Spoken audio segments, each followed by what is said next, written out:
안녕하세요 여러분, 차박신입니다. 오랜만에 조정경기장에 왔는데요. 이제 조정경기장에 오면 제가 뭐 할지 대충 예상되시죠? 차차소를 찍으러 조정경기장에 왔습니다. 오늘 차차소 주인공은 조금 특별합니다. 니로예요.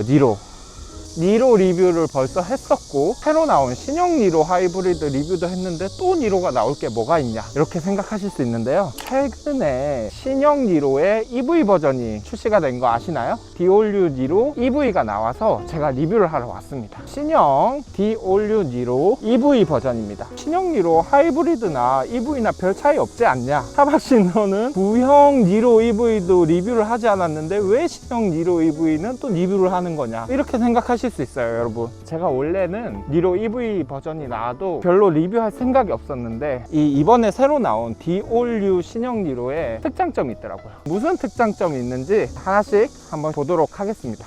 요즘에 기아에서 신형 니로 하이브리드 차를 출시하고 나서 EV 버전이 바로 출시가 되지 않았고, 구형 니로 EV를 업그레이드한 니로 플러스라는 자동차가 출시가 됐어요. 디자인이나 이런 부분은 구형 니로랑 똑같아요. 근데 니로 플러스 같은 경우에는 PBV라고 해서, 저도 정확한 의미는 모르겠는데 목적에 맞는 차? 그런 느낌으로 출시를 해서 택시로 이용하기 좋게 만들기도 해놓고, 그리고 캠핑이나 차박하는 사람들한테 목적에 맞게 전기차로 새 버전을 내놓은 게 니로 플러스더라고요. 그 니로 플러스 같은 경우에 V2L이 된다고 합니다. 아이오닉 5, EV6, 그리고 GV60, 현대 기아의 eGMP 플랫폼을 이용한 차들만 가능했잖아요. 근데 기아에서 니로 플러스에 V2L 기능을 넣었어요. 신형 니로 EV도 마찬가지로 V2L이 탑재가 되어 있다고 해요. 저는 니로에는 평생 V2L이 탑재 안 될 줄 알았거든요. 니로는 eGMP 플랫폼이 아니니까. 근데 그 니로 플러스에도 신형 니로 EV에도 V2L을 탑재했다고 해요. 전기차의 배터리를 그대로 활용해서 이런 노지 같은 데 가서 전자레인지나 에어컨이나 이런 것들을 마음껏 사용할 수 있도록 V2L 기능을 제공을 한다고 해서 오늘 이 신형 니로 EV를 가지고 왔습니다. 니로 플러스도 조만간에 한번 리뷰를 하도록 하겠습니다.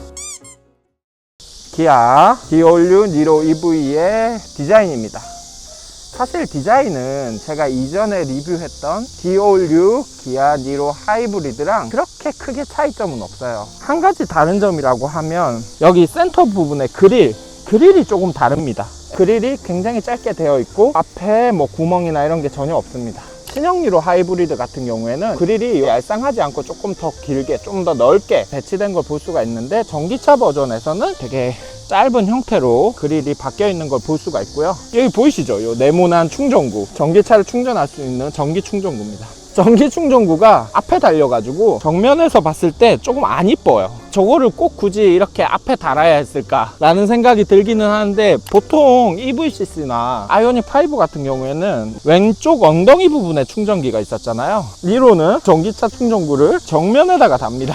eGMP 플랫폼이 아니기 때문에 그런 거겠죠? 그리고 사이즈 체크를 한번 간단히 해보도록 하겠습니다. 일단은 기존 니로 하이브리드랑 비교하기보다는 같은 전기차 라인인 EV6와 비교를 해보도록 하겠습니다. 그럼 첫 번째로 전폭, EV6 같은 경우에는 전폭이 1890이었고 기아 신형 니로 EV 같은 경우에는 전폭이 1805입니다. 확실히 EV6보다 훨씬 좁은 거를 알 수가 있고요. 그리고 길이, 전장은 EV6 같은 경우에는 4965였는데 니로 EV 같은 경우에는 4375입니다. 확실히 EV6보다는 작은 차예요. 그런 모습을 볼 수가 있고요. 전고는 거의 차이가 없더라고요. EV6 같은 경우에는 전고가 1550입니다. 근데 신형 니로 EV 같은 경우에는 전고가 1570입니다. 무려 2cm 정도 더 높습니다. 그리고 전기차니까 배터리 용량이 어떨지 궁금하실 것 같은데, 일단 차량 설명서에 나온 자체로는 EV6 같은 경우에는 배터리 용량이 77.4kW시고요. 니로 EV 같은 경우에는 64.8kW입니다. EV6 롱레인지 같은 경우에는 풀 충전 시 거의 한 450 주행이 가능하다고 되어 있죠. 근데 니로 EV 같은 경우에는 풀 충전 시 400km까지 주행이 가능하다고 합니다. 기본적인 사이즈는 이렇고요. 니로 EV에서 좀 특이한 부분이 프렁크, 기존의 내연기관 차량에 기장에서 엔진이 있던 자리에 엔진이 쏙 빠지면서 그곳을 뭔가 수납할 수 있는 이런 공간을 만들어 놓은 건데, 니로 EV도 이번에 신형 니로 EV가 나오면서 이렇게 트렁크를 열면 본네트가 이렇게 되어 있고요. 여기에 원래 내연기관 같은 경우에는 엔진이 들어가 있지만 지금 내연기관이 아니라 전기차기 때문에 이렇게 프렁크 공간이 있는 걸 볼 수가 있습니다. 한번 열어보면 생각보다 잘 되어 있어요. 네. 이 정도의 높이에 이 프렁크 수납 공간이 있습니다. 하지만 확실히 테슬라처럼 그렇게 깊지는 않습니다. EV6나 아이오닉 5에 비해서는 프렁크 공간이 넓은데 테슬라만큼 높지는 않습니다. 그렇지만 제대로 잘 되어 있다 라고 볼 수가 있고요. 본네트를 보면 굉장히 깔끔해요. 굉장히 많은 이 전선들과 전기장치들로 이렇게 프렁크 공간이 되어 있다고 볼 수가 있을 것 같아요. 자, 그러면 이제 운전석에 들어가서 또 어떤 차이가 있는지 한번 보도록 하겠습니다. 요즘 기아차 스티어링 휠 다 이렇게 나오죠. 이 차는 참고로 에어트림이에요. 거의 깡통차에 맞먹는 기본적인 기능만 있어서 제가 지난번에 니로 하이브리드 리뷰한 것과 별반 차이는 없습니다. 계기판은 풀 디지털, 여기 내비게이션과 함께 이렇게 연결된 형태의 계기판입니다. 내비게이션 화면도 분명히 크거든요. 분명히 큰데 그렇게 크다라는 느낌이 들지는 않습니다. 운전석에서 손 하는 부분 이렇게 경사지게 해놓은 거 여전히 똑같고요. 그리고 앰비언트 라이트 여기 붙어 있고, 지난번에 봤던 신형 니로 하이브리드랑 거의 유사합니다. 그리고 이 차는 옵션이 없지만 그 HUD 옵션을 달면 HUD를 달 수가 있죠. 센터 패시아 보면 이거 요즘 기아차 모두 동일합니다. 전체 터치 이런 형태의 센터 패시아를 가지고 있고요. 무선 충전 패드, USB 충전기, 스타트 버튼 여기에 있고 다이얼식, 기어 변속, 노브 거의 동일한 모습을 보이고 있습니다. 컵홀더 역시 신형 니로 하이브리드처럼 이렇게 닫아 놓으면 되게 넓은 자리로 쓸 수가 있고, 이렇게 해가지고 공간을 이렇게 분리해 줄 수 있는, 그리고 콘솔 박스도 역시나 이렇게 공간을 보이고 있습니다.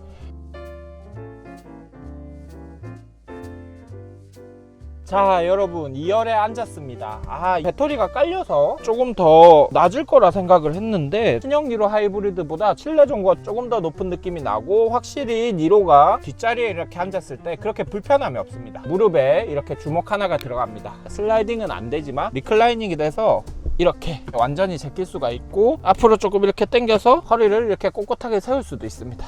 네, 이렇게까지. 그렇게 각도가 넓지는 않지만 어느 정도 리클라이닝이 된다라는 거를 알고 계시면 좋을 것 같습니다. 그리고 이 신형 니로 EV 같은 경우에는 전기차이기 때문에 2열 중앙 콘솔 쪽 편편한 거 보이시나요? 일반적으로 내연기관차 타면 2열에 사실 3명이 앉을 수는 있지만 가운데에 앉으신 분들이 여기 튀어나와서 항상 고통받죠. 하지만 니로 EV는 전기차이기 때문에 이 가운데가 편편합니다. 자, 그러면 이제 트렁크를 한번 보도록 할까요? 디올류 니로 EV는 에어트림이 있고 어스트림이 있습니다. 어스트림이 한 단계 높은 트림이고요. 에어트림이 이제 깡통인데, 어스트림으로 가거나 아니면 에어트림에서 옵션을 넣으면 트렁크 테일게이트가 전동이고 자동인데, 얘는 깡통차기 때문에 트렁크가 제 구형 니로처럼 자동은 아닙니다. EV 버전이라고 뭐 특별히 차이가 있는 건 아닙니다. 소형 SUV답지 않게 굉장히 넓은 트렁크 공간. 구형 니로에 비해서 아쉬운 점은 이 부분, 꼭 안전벨트 때문에 이게 있었어야 했을까, 이게 꼭 있었어야만 했을까, 뭐 이런 생각이 들기는 하지만 어쨌든 트렁크는 굉장히 넓은 걸 볼 수가 있습니다. 평탄화는 어떻게 하냐, 아까 리클라이닝 했던 요 레버 있잖아요. 요 레버를 이렇게 해서 얍! 자동은 아닙니다. 쫙 하면 이렇게 평탄화가 되는 걸 볼 수 있습니다.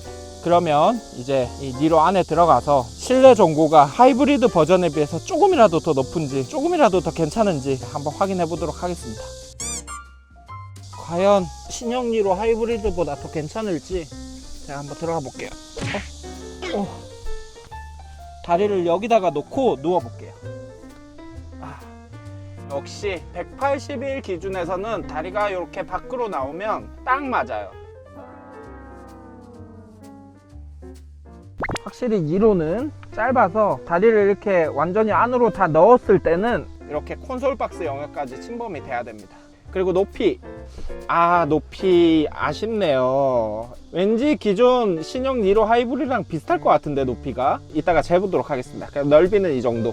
발이 조금 밖으로 빠져나온다면 이렇게 저와 여기 옆에 여자친구와 누워도 괜찮을 만큼 소형 SUV 치고는 정말 괜찮은 넓이를 보여주는 차인 것 같습니다. 이 정도의 넓이와 높이를 보이고 있고요. 천장상으로 제일 높은 데 기준, 시트상으로 제일 낮은 데 기준. 이렇습니다 여러분. 허리를 쫙 펴면 고개가 반쯤, 허리를 좀 굽히고 이렇게 뭔가를 한다라고 하면 할 수는 있는데, 여러분 보시기에 어떠세요? 저 지금 되게 불편해 보이죠? 근데 저도 제 구형리로로 차박을 엄청 많이 다녔잖아요. 이 정도로 앉아서 뭔가를 하기엔 괜찮은데 실내 생활을 오래 하기에는 좋지 않은 그런 구조로 되어 있다라고 보시면 됩니다. 그러면 제가 기존 신형 하이브리드에 비해서 조금 더 높은지 낮은지 한번 체크해 보도록 하겠습니다. 이거를 체크하려고 하는 이유가 신형 니로 하이브리드에 비해서 이 신형 니로 EV가 실외 전고로 봤을 때 2cm 정도 더 높더라고요. 그래서 혹시나 실내 전고도 더 높지 않을까 싶어서 한번 보도록 하겠습니다. 낮네요 여러분. 많이 낮네요. 와, 니로 하이브리드보다도 낮습니다. 79cm. 천정 기준으로 제일 높은 여기를 한번 재볼까요?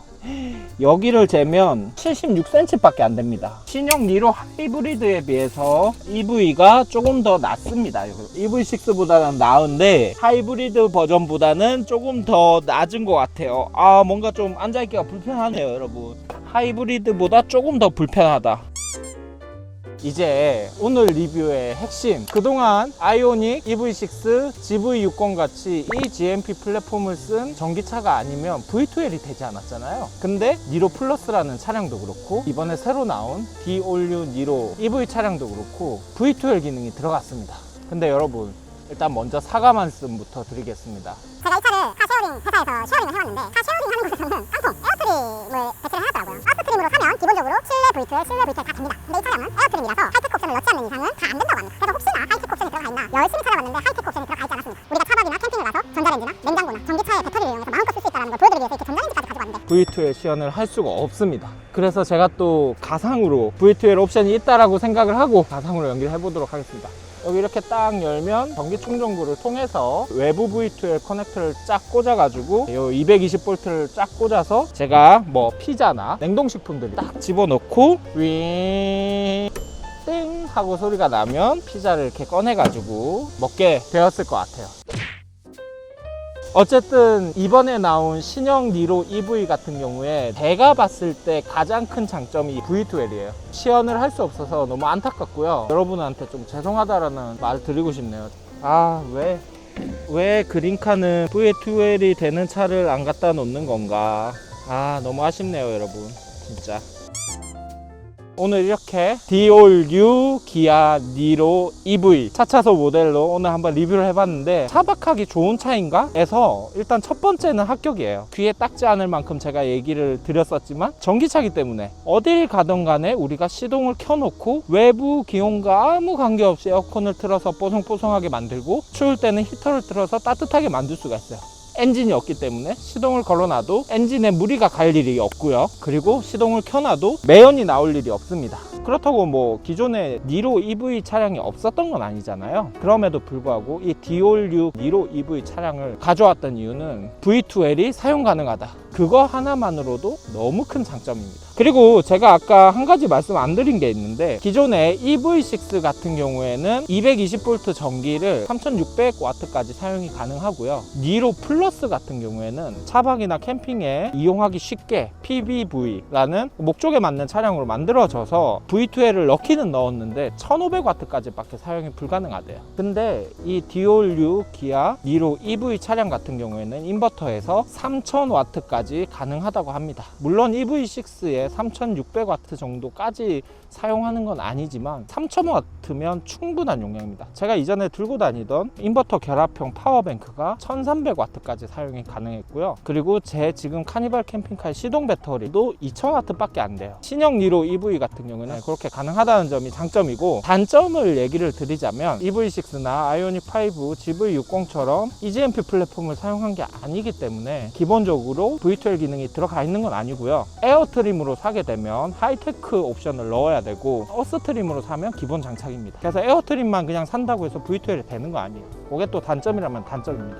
그리고 기존 신형 니로 하이브리드보다 전고가 2cm 높아서 실내 전고가 조금 높을 줄 알았는데 생각보다는 낮았어요. 같은 전기차 계열로 비교를 한다라고 하면 EV6보다는 높았지만 아이오닉 5보다는 조금 낮은, 그리고 신형 니로 하이브리드 버전보다도 조금 더 낮은 느낌이었어요. 그렇긴 하지만 기본적으로 전기차이기 때문에 춥거나 더울 때 에어컨인 히터를 마음껏 쓸 수 있다는 점, 그거는 정말 큰 장점인 것 같습니다. 오늘 리뷰를 이렇게 해봤는데요, 제가 렌트한 차가 에어트림인 거는 이해를 하는데 하이테크 옵션이 안 들어가 있어서 V2를 사용하지 못했다는 거, 그게 너무 아쉽네요. 자, 그러면 오늘은 이렇게 이제 촬영을 마치고 다음에 또 재밌는 리뷰랑 차박 캠핑하는 영상으로 또 만나 뵙도록 하겠습니다. 여러분 긴 시간 동안 봐주셔서 감사하고요. 저는 이제 가보도록 하겠습니다. 안녕.